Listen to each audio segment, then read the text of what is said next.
Level 1. The Draft Notice. You're 18 years old. In Iran, military service isn't optional. Every man must serve. 2 years of your life belong to the military. You're sitting at home when the letter arrives, a plain envelope from the government, your name printed in black ink. You already know what it is. Your mother knows too.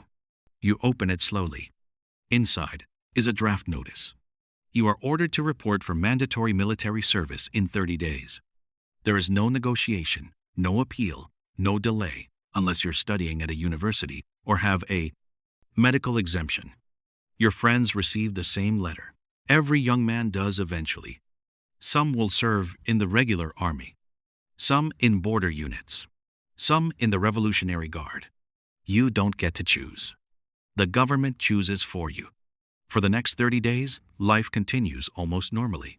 You meet your friends in cafes. You scroll your phone late at night. You watch videos of soldiers online trying to imagine what your life will soon become. Your father sits across from you at dinner one night.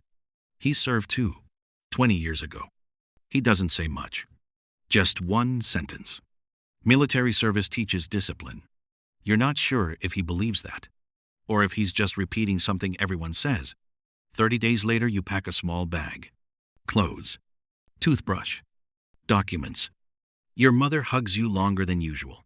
Your father shakes your hand. Then you leave. Level 2. The Training Camp. You arrive at a military base before sunrise.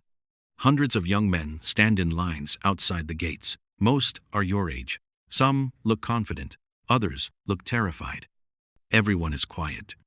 The gate opens. Soldiers start shouting orders immediately. Move! Faster! Line up! Your civilian life ends in about 5 minutes. The first thing they do is take your phone. Then your clothes. Then your hair. Within an hour, your head is shaved. You're handed a uniform, cheap boots, a thin mattress, a metal locker. The training camp is basic. Concrete buildings, dusty training fields, rows of bunk beds. Your schedule starts the next morning at 5 a.m. Every day begins the same way. A whistle blows. You jump out of bed. You run outside with hundreds of other recruits standing in formation. Morning exercises begin immediately. Push-ups, sit-ups, running. The instructors walk through the rows watching every movement. They shout constantly, not because they hate you, because discipline is everything in the military. Breakfast comes after training. Simple food, bread, cheese, tea. You eat quickly because you only have 10 minutes. Then the real training begins. You learn how to march, how to stand at attention, how to respond instantly to commands. The first week is exhausting. Your muscles ache constantly. Your feet blister inside your boots. At night, you collapse into bed, barely able to move. But something interesting happens. By the second week, your body starts adapting. Running becomes easier. Push-ups stop hurting as much. Your movements become automatic. You start to look less like a civilian and more like a soldier. But training isn't just physical. There are classrooms too. You sit in rows listening to officers talk about military structure, ranks, chain of command, national defense. Every soldier must understand one rule above all. Orders are not suggestions. Orders are followed, no matter what. At the end of the third week, you finally touch a weapon, an AK pattern rifle. It's heavier than you expected. The instructor walks down the line showing everyone how to hold it properly. Safety first. Always assume the weapon is loaded. Always keep the barrel pointed away from people. Always keep your finger off the trigger until ready to shoot. Then you move to the firing range. For many recruits, this is the first time holding a firearm. Your heart beats faster. You line up behind a row of sandbags. The instructor gives the command. Fire. The rifle kicks against your shoulder. The sound echoes across the training field. 1 shot becomes 5.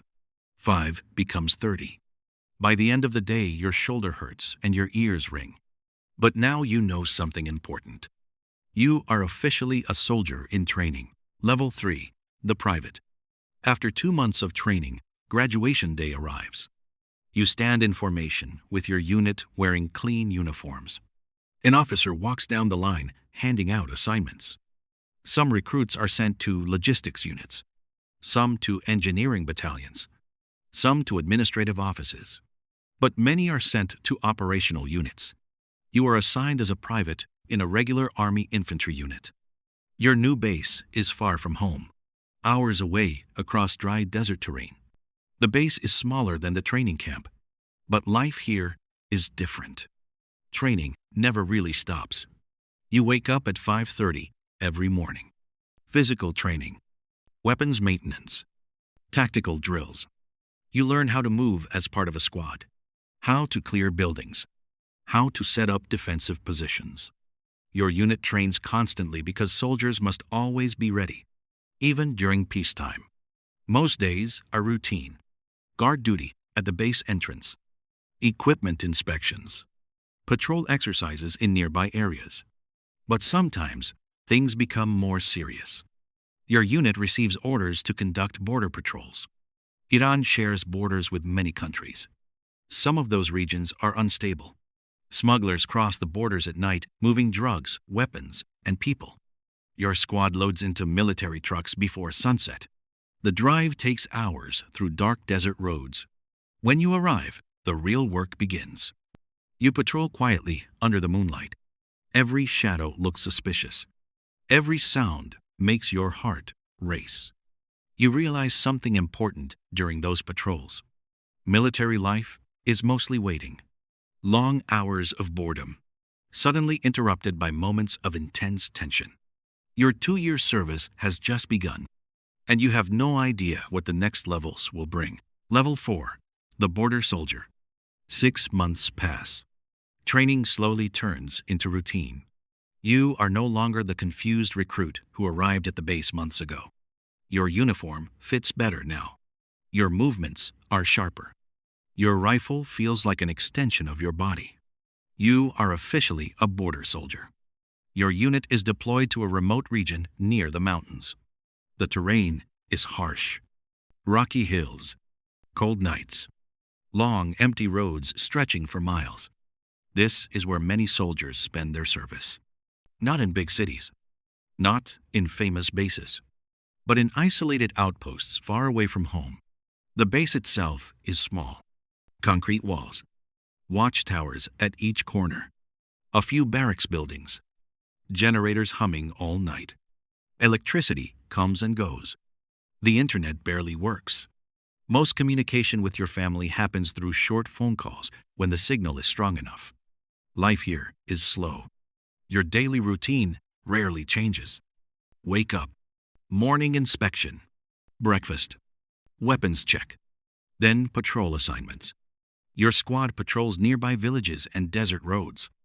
Most of the time, nothing happens. Just endless walking, dust blowing across empty landscapes. But every patrol carries risk. Smugglers operate in these regions. Drug traffickers moving shipments across borders. Some are armed.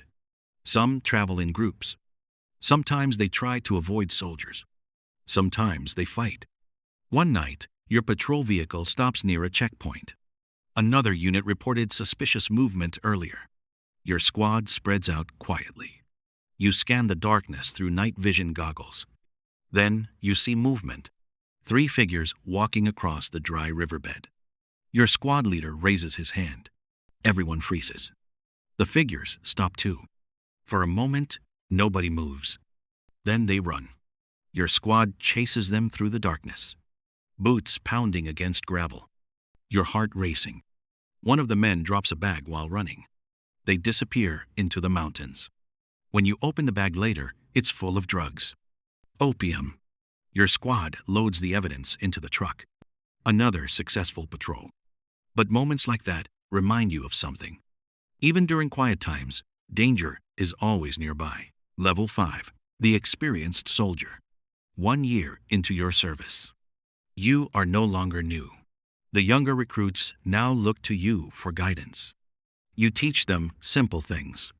How to adjust their gear properly. how to stay awake during long guard shifts, how to avoid mistakes that could get them punished. Experience matters in the military because small mistakes can create big problems. Your responsibilities grow. You start leading small patrol teams.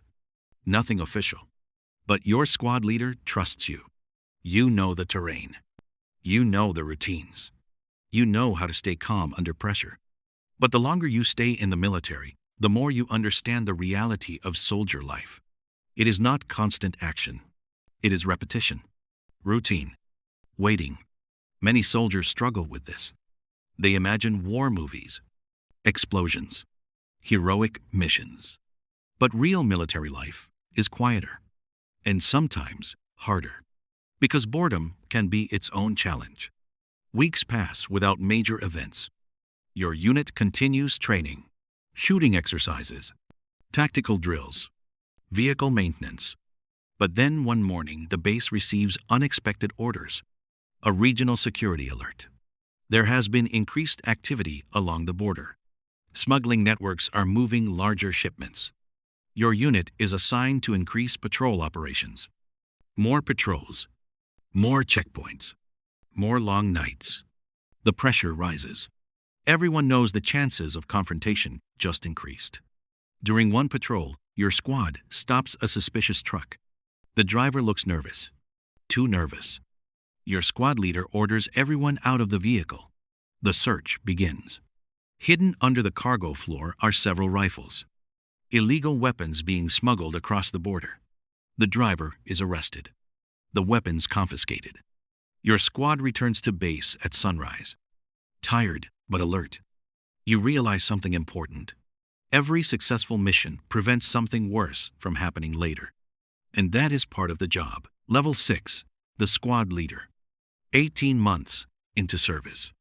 Your 2-year term is slowly coming to an end. But now something unexpected happens. Your squad leader is transferred to another unit. Someone needs to temporarily fill the position. Your commander calls your name. You step forward. You are promoted to acting squad leader. It's not a permanent rank, but the responsibility is real. Now, you are responsible for 8 soldiers. Their safety, their performance, their discipline. Leading soldiers is very different from being one. You must make decisions quickly. Where to position your team, when to move, when to wait. Your soldiers watch everything you do. If you panic, they panic.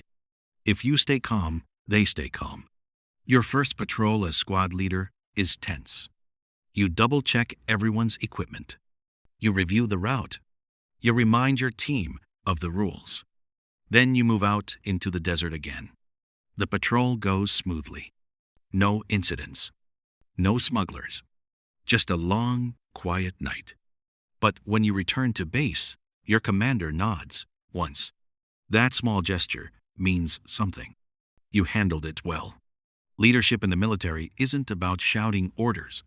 It's about responsibility. Level 7, the officer path. Some soldiers leave the military after their service ends. Others stay.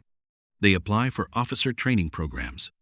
The military is always looking for capable leaders. Your commander calls you into his office one afternoon. He asks a simple question. Have you thought about staying? You hesitate. Military life is hard. Long hours, constant discipline, time away from family. But there are benefits too. Stable career, promotion opportunities, respect. Some soldiers decide to leave. Some stay. This is the moment where your path could change. Your 2 years of service are almost complete. Soon you will return to civilian life. Or you might choose to stay and climb even higher. Level 8, the officer. Your 2 years of service are almost finished. Most soldiers are counting the days until they return home. But some take a different path. They stay. They apply for officer training. You decide to try. The application process is competitive. Physical tests, interviews, background checks. The military wants leaders who can handle responsibility under pressure. Weeks pass before the answer comes. You are accepted. Officer training is very different from basic training. The expectations are higher. The pressure is heavier. You are no longer being trained just to follow orders. You are being trained to give them. Classes focus on strategy, leadership, military history, decision-making. You study famous battles, how commanders won, how they failed. Because one day your decisions may determine whether soldiers live or die. The physical training continues, but now the emphasis is mental. Problem-solving under stress, leading simulated combat exercises, learning how to coordinate multiple units. Your instructors constantly remind you of one rule. An officer must think before acting. Impulsive decisions can cost lives. Months later, you graduate. You receive your rank. Second lieutenant. For the first time, you stand in front of soldiers who look at you as their commander. The responsibility feels heavier than you expected. Level 9, the veteran. Years pass. Military life becomes familiar. New recruits arrive every year. Young soldiers just beginning the same journey you once started. You see yourself in them. Confused. Nervous. Trying to understand the system. But now, you are a veteran. You understand how the military works. You understand the routines, the discipline, the long nights. You also understand the sacrifices. Time away from family, missed holidays, friends who transfer to other bases and disappear from your life. Military service changes people. Some soldiers become stronger, more disciplined, more confident. Others struggle with the pressure. Long deployments, constant training, living under strict rules. You watch many soldiers complete their service and leave. They return to civilian life, university, jobs, families. But some stay, because the military becomes more than just a job. It becomes identity. Years later, you stand on the same training field where new recruits arrive. You watch buses unload dozens of nervous young men. They stand in lines holding their bags, looking around uncertainly, just like you did years ago. The cycle continues. Level 10, the reality. Military life is not what most people imagine. Movies show action, constant battles, heroic moments. But the reality is different. Most of military life is routine, training, patrols, maintenance, discipline, waiting for orders, waiting for missions, waiting for something to happen. But when something does happen, everything moves fast. Every decision matters. And the training you repeated thousands of times suddenly becomes real. For many soldiers, military service lasts only 2 years. Then they return to normal life. But those 2 years leave a mark. You learn discipline, responsibility, teamwork. You learn how to depend on others, and how others depend on you. Some lessons stay forever, even after the uniform comes off. Level 11, the end of service. Eventually, the day arrives. Your service is complete. You pack your belongings. Uniform folded carefully. Boots worn from years of training. Your rifle is returned to the armory for the last time. You walk through the gates of the base one final time. Outside, the world looks the same. Busy streets, cars, people going about their lives. But you feel different, because the past years shaped who you are. You understand discipline. You understand responsibility. And you understand something many civilians never experience: what it means to serve. Some soldiers will stay. Some will leave. But every one of them carries the same memories. The early mornings, the long patrols, the friendships formed under pressure, the lessons learned the hard way. Military service ends, but the experience stays with you for life.